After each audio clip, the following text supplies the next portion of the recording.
Bump update! Nasa 4 weeks na tayo ngayon. Actually, super kaka-discover lang natin na may baby na nga. Wala pa siya. As in like, di pa siya kita kahit dot. Parang yung pinaka-sack pa lang yung nakikita. Itsura niya, wala pa rin. So far, ano nga ba ang mga symptoms ko ngayon? Hindi ako nasusuka pa for now, pero laging masakit yung back ko. Specifically yung parang lower back. Grabe, super init na init ako lagi. Yun yung talagang mga nafe-feel ko. Bed rest ako actually. Siningit ko lang to. Tumatayo lang ako pag CR ako. Isisingit lang natin tong bump update. Dun sa mga times na nakatayo tayo, pero most of the time bed rest talaga ako. So, ayun lamang for now. Di na muna natin papatagalin. Abaw! Kitty, the baby is as big as this daw. Wow. As big as the sesame seed and the peppercorn. Wow. Wow. That's so amazing. Na-ER si Kitty, na-bump kasi yung head niya, tapos sumuka siya twice. Tapos pinasiti scan pa namin. So, stress na stress ako. Bump update! So, ngayon, 5 weeks na tayo. Ito na si baby. Good news and bad news. Good news, yung sa hemorrhage ko, okay na raw, nawala na siya. Actually nga, kinakabahan ako kahapon kasi na-ER si Kitty, na-bump kasi yung head niya, tapos sumuka siya twice. Pinasiti scan pa namin. So, stress na stress ako. Kung lumaki yung hemorrhage or whatever, hindi ako magugulat kasi super na-stress nga ako. Pero I don't know, for some reason, nawala siya. So, effective naman yung pagbe-bed rest ko. Kaso, bad news naman. So, lumabas na nga yung mga lab results ko. Diabetic na raw ako. Pinapapunta rin ako sa diabetic specialist. Kailangan ko mag-urinalysis ulit kasi wala akong UTI, pero ando daw ako sa borderline.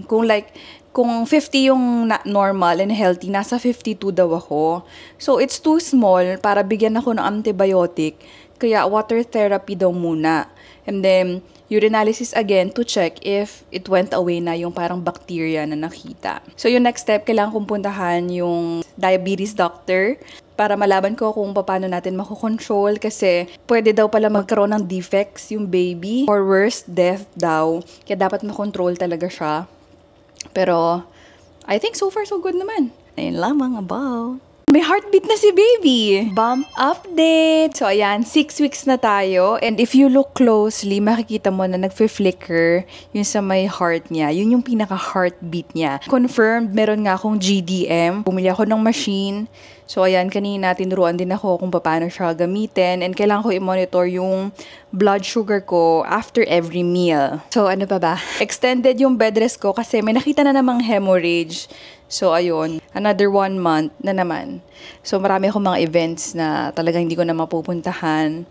Like, for example, yung kasal ng pinsan ko. Flower girl din si Kitty doon. So, si daddy siya na lang ang sasama. Pyro musical something. Nagbayad na rin ako doon. Ay, alam niyo ba yun? Na-invite ako para mag-speaker or may interview in celebration sa International Women's Month. Na billboard pa nga tayo doon. Kaso, ayun, hindi rin ako pwede talagang mag-attend. So, sayang, but it's okay. Siyempre, health is our number 1 priority. And si baby, diba? Ito na, hinihingal na ako. Magbabump update na ako. So, kailangan ko na magpahinga, guys. Let me know pala kung gusto nyo malaman kung paano ginagamit yung monitoring na machine.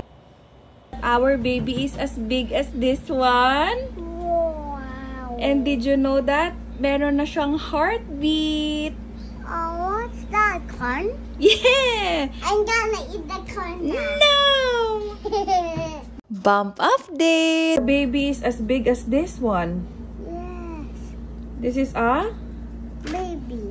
Blueberry. Blueberry. This Yes. one is a pasak. Yes. 7 weeks na tayo and ito na siya. Kakakain ko lang kasi.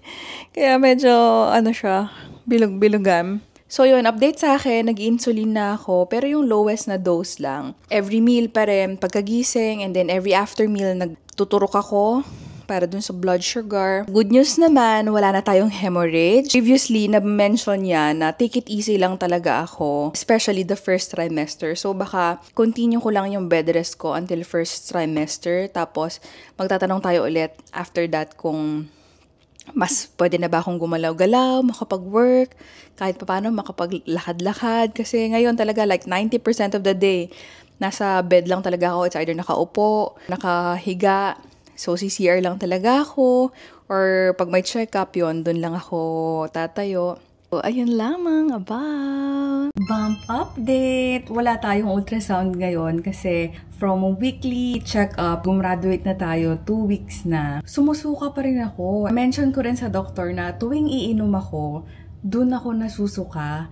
So, pinalitan niya yung multivitamins ko na Obimin to Elevart? Ano ba yun? Elevit pala. So, ganun pala yun. Minsan, kapag nasusuka ka sa isang gamot mo, pwede mo siyang sabihin sa doktor and maghahanap siya ng alternative. And so far, etong gamot na to, hindi ako nasusuka. So anyways, medyo naka-adjust na rin ako sa mga changes ko sa diet and everything. So, ayan, katulad nito, magsasnack na ako after nito. Ano to, wheat bread na tuna sandwich na mayroong mga vegetables. Let me know kung gusto nyo gumawa ako ng separate like compilation ng what I eat in a day as a pregnant with GDM, diabetic, ganon. Kasing laki na nito si baby. Wow. Do you know what fruit is this? Yeah. Ano? Blueberry. Raspberry. Raspberry. Yeah. Hawakan mo? No. Bump update! So, ayan, 9 weeks na tayo and kitang-kita na talaga yung form ni baby. Medyo tinaasan lang ni Doc yung insulin ko from 4, naging 6, tas naging 8. Kasi pag gumigising ako sa morning, minsan, lagpas 95 basically, natataasan yung isa kong doctor, dalawa kasi yung doctor ko. Yung pagsusuka ko, significantly nabawasan na. Noong mga nakaraan, grabe yung suka ko talaga. And parang tinutulog ko na lang siya. Ayun lang, yung heartburn. Yun yung nagiging issue ko. Pinayagan naman ako ni Doc na uminom ng parang Kremil S, ganon. Aside sa heartburn, napansin ko, so super nagda-dry yung lips ko. I don't know. Meron bang mga preggy dyan na experience din yun? As in, nagka-crack talaga yung lips ko. So, naglalagay na lang ako ng parang balm. Pero syempre, yung parang organic, non-chemical, ganon. Anyways, ito na yung bump natin. Actually, parang ang bilis nga niyan lumaki. Ganyan nakalaki si baby ngayon. Wow. That looks like this. Oh, stand up. Like this. Yeah. Bump update. So, ayan, 10 weeks na tayo. And ito na yung bump ko for this week. Actually, parang malaki na siya for 10 weeks. Bukas na yung schedule ko for NIPT. So, separate vlog na lang siguro. When it comes naman sa symptoms, medyo nauseous pa rin ako. Hindi siya nawawala talaga. Although hindi na ako sumusuka, ano na lang, more on dual-dual. And nakapag-adjust na rin pala ako sa food ko, in fairness naman. So, before kasi nadidepress ako. Kasi nga naman, hindi ako makalabas ng house, diba? Bed rest lang ako.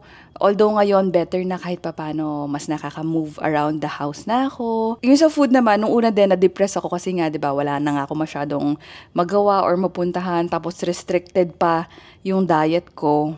So, medyo na-depress ako. Pero ngayon, okay na. Medyo naka-adjust na ako. Ayun, by the way, thank you nga pala sa mama ko. Binilihan niya kasi ako ng mga maternity dresses and maternity ternos. The baby is as big as this one. Wow. Look. That's big. Yeah.